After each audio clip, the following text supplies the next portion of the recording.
안녕하세요. 같은 작품, 다른 생각, 동작이모입니다. 오늘 제가 읽은 책은 정비석 선생님의 작품 소설 손자병법입니다. 이 소설 손자병법은 이거 4권으로 되어 있어요. 네, 그 중에서 이 소설은 1, 2, 3권이 이제 소설이고요. 이 4번째 책, 이거는 이 병법 해설이에요. 말 그대로 진짜 손자병법을 연구하신 그 한무희 선생님이랑 이제 정비석 선생님이 같이 쓴 약간 논문 같은 그런 책이에요. 그래서 이 안에 읽어보면은 이제 실제 그 원문이 나와 있고 또 그다음에 거기에 대한 해석이랑 해설이 같이 들어 있습니다. 그래서 진짜 손자병법의 내용이 궁금하신 분들은 이 4권을 한번 빌려서 읽어보시면 뭐 사서도 좋고요. 그러면은 도움이 되실 것 같아요. 근데 지금 제가 읽은 거는 이 앞에 소설만 읽고 이 4권은 솔직히 좀 앞에 보다가 못 봤어요. 조금 내용이 재밌지가 않더라고요. 예, 이게 흡입력은 좀 떨어지는데, 근데 어디까지나 이거는 이제 학문적으로 연구하신 거니까 또 그거대로 관심 있으신 분들은 좋고요. 그래서 일단 이 소설 손자병법에 대한 얘기들을 좀 해볼까 해요. 이건 뭐 어디까지나 제 생각이니까요. 뭐 사람들마다 또 다른 생각을 하실 수가 있겠죠. 그래서 소설 손자병법의 주 내용은 바로 그 오자서라는 인물의 한마디로 얘기하면 복수극이라고 생각하시면 될 것 같아요. 이게 복수극만 나오는 게 아니고 결국 이제 오자서라는 인물이 또 이제 어떻게 죽게 되는가. 이런 걸 보면은 오자서라는 인물의 약간 일생이라고 해야 되나요? 근데 뭐 또 아주 어렸을 때 얘기는 안 나오니까 그 어떤 인물의 그 일대기를 얘기한 작품이라고 생각하시면 될 것 같아요. 그래서 오자서라는 인물은 원래 이제 초나라 그 춘추전국 시대에 이제 초나라 이제 명문가의 집안 사람인데 결국 그 아버지랑 형이 모함을 받고 간신들의 모함을 받고 결국 이제 그 초나라 왕한테 이제 죽임을 당하게 되죠. 예, 초나라 이제 평왕인데요. 예. 그래서 이제 오자서도 그 죽을 위기에 처했다가 결국은 도망을 쳐요. 예, 도망을 쳐서 이제 여러 나라를 전전하다가 죽을 뻔한 고비를 여러 번 넘기고 결국은 이제 오나라로 가게 되죠. 근데 오나라도 결국 정세가 사실 쉽지가 않아서 이 복수를 하는데 굉장히 오랜 시간이 걸려요. 그래서 한 10년 넘게 20년 가까운 시간이 걸리는데 준비 기간이. 근데 그 사이에 웃긴 게 이제 초나라 왕도 자기 아버지랑 형을 죽였던 초나라 왕도 죽고 그리고 그 모함을 한 간신도 죽었어요. 그 후에 이제 초나라를 정벌을 하게 되거든요. 그렇게 해서 결국에는 복수를 해야 되는데 복수할 대상이 이제 이미 죽어버렸으니까 아주 충격적인 이야기가 나오죠. 그 무덤을 파서 그 초평왕 시체에다 대고 채찍질을 해요. 그렇게 복수를 하는 거죠. 근데 또 더 웃긴 거는 그 초평왕도 자기가 이제 오자서라는 인물의 복수를 이제 당할 거라고 생각을 했나 봐요. 그래서 자기 무덤의 위치를 그 무덤을 만들고 이제 묻은 그 인부들 말고는 아무도 모르게 했대요. 근데 또 웃긴 거는 또 그 인부를 찾아내서 오자서는 결국에는 복수를 하게 되죠. 네. 근데 그게 굉장히 충격적인 사건이에요. 지금 생각해도 사실은 그 죽은 사람의 부관 참시, 죽은 사람의 관을 열어가지고 이제 시체를 또 채찍질을 한 거니까 아주 무서운 일이죠. 아무튼 어찌됐거나 초나라의 오나라에서 이제 초나라의 복수를 하는데 이제 오자서 혼자만의 힘으로는 사실은 좀 부족했어요. 그래서 이제 초빙한 인물이 바로 손무, 이 손자병법을 지은 이제 손무죠. 어떻게 보면은 손무와 오자서 그 두 기라성 같은 그 인물들이 합작을 해서 결국 변방의 작은 나라였던 오나라가 강대국이었던 초나라를 치게 돼요. 이제 그런 얘기가 나오거든요. 그리고 이제 또 하나 줄거리 끝까지 얘기를 하자면 또 결국 오자서라는 인물이 어떻게 죽게 됐냐 그에 대한 얘기도 나와요. 물론 그 천수를 누리고 죽었으면 가장 좋은데 사실 그렇지가 않아요. 오나라 왕 함녀라고 있는데 그 사람을 도와서 이제 그 사람과 이제 오자서가 이제 오나라의 국력을 키워서 이제 초나라로 이제 복수를 하게 된 거죠. 오왕 입장에서는 이제 초나라까지 세력을 넓혔어요. 하지만 그 오자서의 그런 잔인한 복수 때문인지 어쨌든 그 당시에 초나라 왕은 잡지를 못했어요. 그 초나라 수도 그 영까지는 삼국지 시대로 따지면 이제 강릉이라는 지방이거든요. 예. 그래서 영까지 함락을 시켰어도 그 왕을 잡지 못해서 그리고 그 잔인한 복수극을 벌였던 탓에 초나라 민심이 굉장히 좋지 않았어요. 그래서 결국에는 그런 여러 가지 민심을 잡지 못했기 때문에 오나라가 초나라를 점령을 해서 그 땅을 갖기에는 어려운 면이 있어서 결국 땅을 못 가지고 조공을 받기로 하고 결국은 오나라로 다시 돌아가게 되었죠. 어쨌든 뭐 복수는 성공을 했고 이렇게 돌아갔는데 오나라의 왕 함녀에게는 이제 그 다음 왕은 이제 부차라는 왕이었어요. 함녀의 아들이었는데 그 일단 부차가 이제 왕위에 오르게 된 거는 오나라 왕 함녀의 죽음 때문이겠죠. 근데 함녀 왕이 제때 죽었냐? 또 그것도 아니에요, 사실은. 그래서 결국에는 어떻게 죽었냐면은 이제 초나라를 정벌을 하고 오나라의 함녀 왕은 이제 자신감이 엄청 붙었죠. 그래서 여기저기 그 다른 나라도 전쟁도 많이 일으키고 그리고 또 영웅들은 또 여자를 좋아하지 않습니까? 여색에 빠져서 정사를 제대로 돌보지 않고 그러다 보니까는 오나라 옆에 이제 월나라가 또 있어요. 오나라랑 월나라는 민족성은 좀 비슷한데 사실은 좀 굉장히 앙숙이거든요. 예. 그래서 월나라가 오나라를 치는 바람에 거기서 함녀왕이 죽어버려요. 월나라한테. 그러니까는 이제 부차가 이제 다음 왕으로 등극을 했는데 이제 복수를 해야 되지 않습니까? 그래서 복수를 하기 위해서 절치부심을 해서 복수를 하죠. 그래서 오나라 왕 부차는 잠을 잘 때도 편안한 침대에서 자지 못하고 그 엄청 딱딱한 뗄나무 쌓은 데다가서 잠을 잤대요. 자는 순간도 이 자기 아버지의 원수를 갚겠다는 그 복수심을 잊지 않으려고 그런 거죠. 근데 오자서도 그렇고 부차도 그렇고 그렇게 보면은 어떻게 보면 이 시대는 복수가 굉장히 어느 좀 테마 같았나 봐요. 그쵸? 그래서 그 결국에는 부차도 와신 그래서 이제 뗄나무 누울 와자에다가 뗄나무 신자 해가지고 그 뗄나무 나무 위에서 이제 누웠다. 불편하게. 그래서 이제 복수를 하기 위해서 그렇게 했다는 이제 와신 상담 중에 이제 와신이라는 그 고사성어가 이제 부차한테서 왔고요. 그래서 각고의 노력을 해서 결국에는 월나라의 복수를 합니다. 그 당시 이제 월나라 왕인 그 구천을 잡아요. 그래서 이제 죽일 것 같잖아요. 근데 구천 입장에서는 살기 위해서 그 월나라의 재상, 범증과 문종이라는 굉장히 뛰어난 재상이 있었어요. 그 재상들이랑 상의를 해서 결국에는 항복을 하고 월나라 땅도 다 드릴 테니 목숨만 살려달라고 해서 결국은 살게 되었어요. 구천이. 월나라 왕 구천이 목숨을 부지하게 되었고 목숨을 부지하는 그 장면도 굉장히 우여곡절이 많거든요. 가장 극적인 예를 하나 들어주자면 구천이 이제 부차한테 충성을 맹세한다는 뜻으로 그 부차가 아팠을 때 부차의 똥을 한번 봐도 되겠냐 이렇게 허락을 받고 부차의 똥을 맛을 봐요. 입으로. 그러니까는 부차 입장에서는 얼마나 충신입니까? 자기 똥까지 맛보면서 자기 건강을 걱정을 하는데 거기에 이제 속아가지고 결국은 구천을 살려주게 되죠. 그리고 월나라로 다시 보냅니다. 원래는 인질처럼 좀 잡고 있었거든요. 오나라에 그때까지는. 이제 그걸 계기로 완전히 믿고 이제 구천을 월나라로 다시 보내줘요. 그때도 오자선은 굉장히 반대를 했죠. 구천은 믿을 사람이 못 된다. 언젠가 복수할 거다. 하지만 부차는 이제 구천한테 홀딱 넘어갔어요. 그래가지고 이제 오자설을 멀리하게 되죠. 그렇게 해서 구천은 이제 월나라로 돌아가서 이제 월나라에 원래 미인이 많았대요. 그래서 그 중에 서시라는 굉장히 유명한 미인이 있죠. 그 미인을 그 부차한테 바쳐서 부차를 이제 또 타락하게 만드는 거죠. 오자서도 그 미인계를 알고 있었지만은 뭐 아무리 직언을 해도 부차는 듣지를 않고 점점 이제 오자서를 귀찮아해요. 이제 싫어하게 되는 거죠. 오자서도 이제 더 이상은 이제 가난하지 못하고 그러고 있다가 이제 월나라가 이제 힘을 키워서 이제 오나라를 칠 때가 됐어요. 그때 서시라는 그 미인계로 와 있는 약간 삼국지로 따지면 초선 같은 친구죠. 네. 그 서시가 부차에게 오자서를 모함을 합니다. 오자서가 자기를 꼬시려고 했다고. 부차는 또 거기서 또 눈이 돌아가죠. 그 전까지는 그 오자서를 죽일 생각까지는 없었죠. 그냥 이제 좀 피하는 정도였는데 왜냐면 워낙 공이 많은 신하니까. 근데 이제 그 얘기를 듣고 이제 눈이 돌아가지고 오자서를 죽이게 돼요.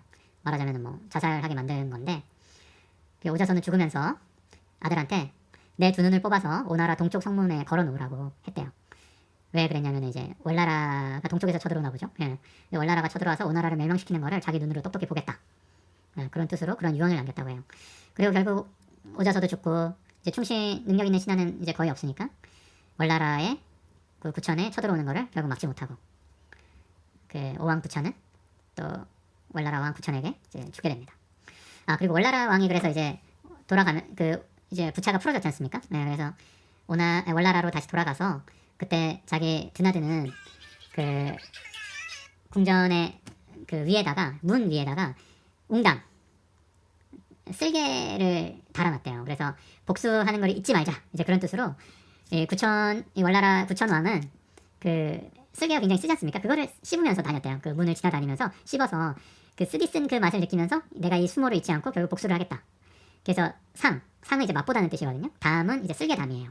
쓸개를 맛보다. 그래서 와신상담이라는 게 결국 복수를 잊지 않고 결국 복수를 하기 위해서 노력하는 거. 그걸 이제 와신상담이라고 하지 않습니까? 그래서 뗄나무 그 불편한 나무 위에서 자고 그다음에 쓰디 쓴 쓸개를 맛보고 그러면서 이제 복수를 준비하고 노력을 한다고 해서 그 와신상담이라는 고사성어가 나왔죠.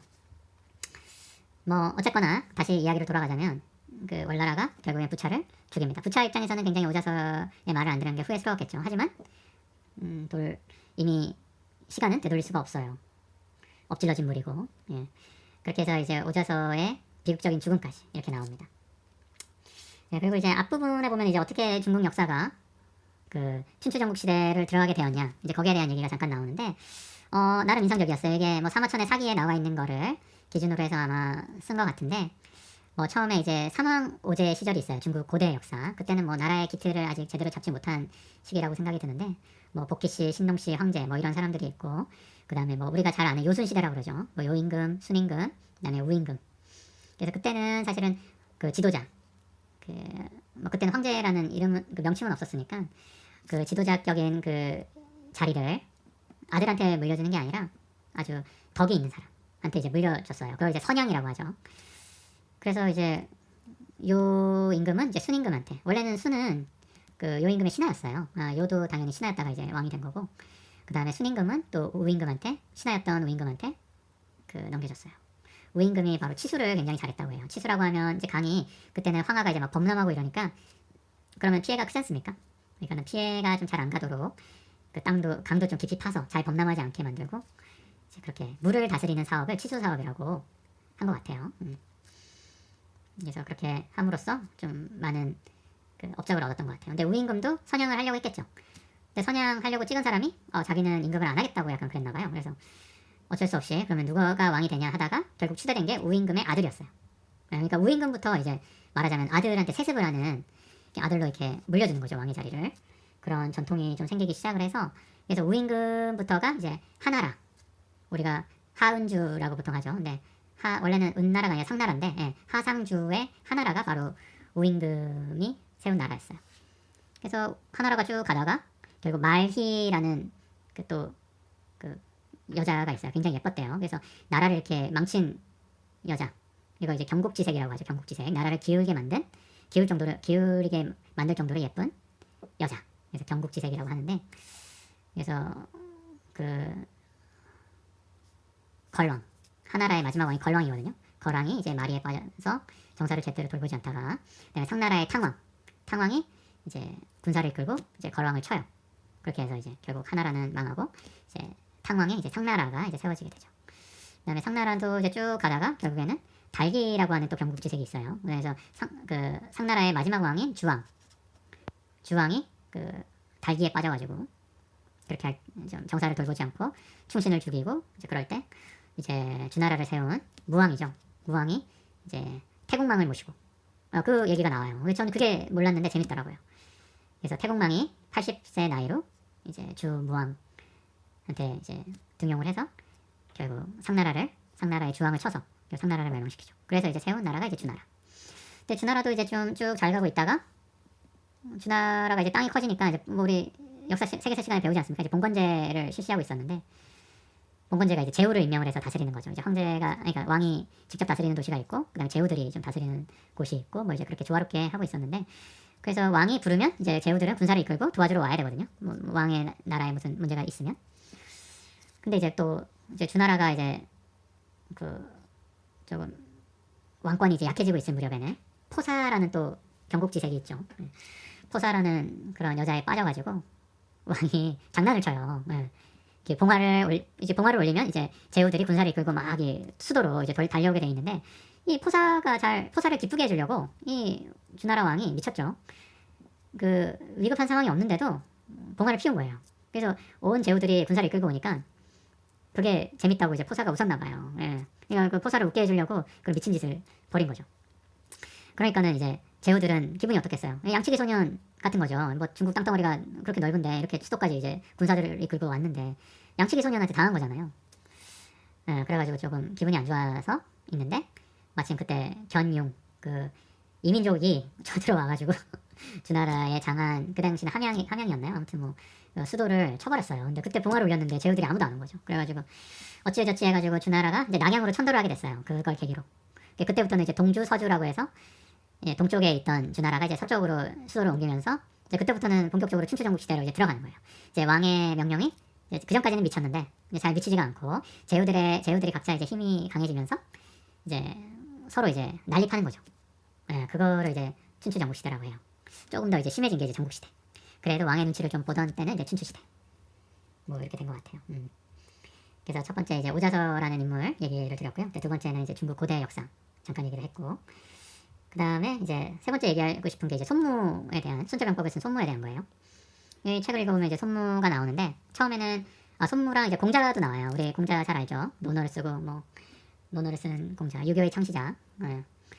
공자 얘기도 나오는데 손무랑 공자가 같은 세대가 좀 겹친다고 해요. 그래서 손무가 한참 유세를 다니던 이제 공자 선생님을 만나 뵙고 이제 이것저것 물어봤죠. 근데 이제 공자는 뭐 여러분들도 아시다시피 이상적인 얘기를 많이 하죠.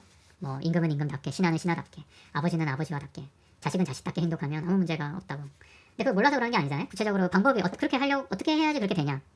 이 방법론인데 공자는 또 인의예지를 강조하고 뭐 이렇게 하다 보니까 손무 입장에서는 그게 좀 답답했던 것 같아요. 이제 이 소설 속에 보면은 손무는 좀 젊은 혈기가 왕성한 그런 나이고 이제 공자는 이제 좀 나이가 있는 상태로 나오거든요. 그런 거 보면은 혈기왕성한 손무 입장에서는 그게 잘 이해가 안 될 수 있죠. 저도 뭐 어렸을 때 그랬으니까. 그래서 결국에는 그 손무는 공자는 좀 뜬구름 잡는 얘기만 한다 해서 병법 연구를 굉장히 열심히 하게 됩니다. 그렇게 해서 이제 오자서와 함께 초나라를 그 멸망 직전까지 몰아갔죠. 근데 결국에는 초나라 땅을 점령하지 못하고 그 오나라로 돌아왔지 않습니까? 거기서 손무는 굉장히 좀 깊은 회의감을 느껴요. 왜 점령하지 못했을까? 오자서의 잔인한 복수 때문인가? 뭐 그런 것도 원인이 있겠지만 결국 종합적으로 얘기하면 민심을 얻지 못한 거죠. 거기에서 되게 공자님의 말씀을 떠올리게 돼요, 손무가. 물론 이거는 소설 속의 이야기죠. 실제로는 어떤지 모르고 거기에 대한 뭐 기록이 있는 것도 아니고 하니까 이거는 어디까지나 정비석 선생님의 상상이에요. 근데 그럴 법해요. 저도 그런 생각을 많이 했거든요. 왜 초나라를 쳐서 그 땅을 가지면 되는데 왜 결국은 두고 왔을까? 나중에 마지막에 얘기할 게 이제 그 월나라 얘기인데 월나라는 오나라 부차를 죽이고 멸망시키면서 오나라 땅을 다 차지를 하거든요. 이거는 이제 나중에 얘기하고 아무튼 지금 이제 공자랑 손무 얘기를 하고 있으니까 그래서 그런 면에서 봤을 때 참 좀 의아스럽게 생각할 만해요. 그렇게 해서 나중에 이제 그 손무는 오자서보다는 일찍 이제 사직을 하고 이제 돌아가서 병법 연구에만 전념을 합니다. 그러면서 이제 그 그런 자기네 경험과 공자님의 말씀을 보고 이제 병법 연구를 이제 더 이상 안 하겠다 이렇게 선언을 해요. 근데 그때 이제 손무의 손자, 그러니까 이제 손비인이라고 나오거든요. 그래서 손비는 아직 어리니까 또 병법에 대한 굉장히 연구와 애착이 있어요. 그 핏줄이 어디 가겠습니까? 그래서 손무 선생님이 할아버지가 이제 손자인 손빈한테 뭐 전쟁이 전부가 아니고 뭐 이제 사람들의 민심을 얻고 그런 게 더 중요하다고 얘기해도 뭐 귀에 안 들어오죠. 손무가 젊었을 때 그랬던 것처럼. 그래서 뭐 결국에는 뭐 손빈이 이 손자병법을 완성한다. 손빈도 뭐 우여곡절이 있어요. 좀 말하자면 너무 길어져서 아무튼 우여곡절 끝에 뭐 완성을 한다. 어려움을 많이 겪었어요, 손빈도. 아무튼 그런 얘기가 나오는데 손무와 이제 공자를 연결한 그 얘기가 좀 인상 깊었어요. 저도 거기에 동의합니다. 정비석 선생님의 생각에.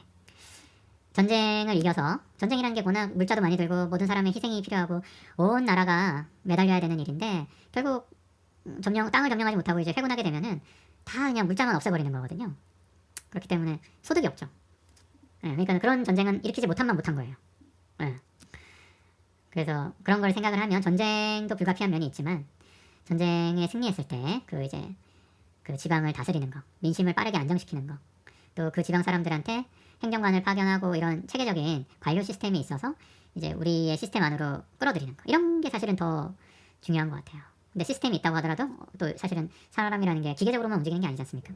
이데올로기, 뭔가 이제 하나로 묶을 수 있는 이념이 있어야 되거든요. 근데 거기에 그런 국가적인 이념으로 하기에는 그 유교 사상이 참 좋은 것 같아요. 충, 효, 뭐 인의예지, 뭐 이런 걸 강조하게 되는데 오자서도 사실은 굉장히 충과 효를 화신이라고 할 정도로 두루 갖추고 있는 인물이에요. 예, 충으로 봤을 때는 결국 오나라에서는 초나라에서는 버림받았지만 결국 자기의 복수를 해준 오나라에서는 끝까지 왕을 섬겼고 그리고 왕이 결국 자기를 죽일 정도로 그렇게 했는데도 충분히 도망갈 시간이 있었거든요. 근데 도망가지 않고 결국은 죽음을 받아들였고 얼마나 충성스러운 그 신하입니까? 그리고 이제 효면에 갔을 때는 자기 아버지랑 형의 죽음을 이제 복수를 하는 거죠. 자기 가문을 위해서 20년, 30년 동안 20년, 30년이라는 게 사실은 그 나이 때 20년, 30년이면 사실 평생을 바친 거예요. 복수를 위해서. 어떻게 보면 효를 위해서 30년을 바친 거기 때문에 굉장히 어떻게 보면 효의 화신이라고 할 수도 있는 그런 인물이죠. 그래서 나중에 뭐 저희가 나무위키를 찾아보면 오자설한 인물이 그 당나라 그다음에 송나라 때 가면은 제운 그다음에 왕으로도 추존이 돼요.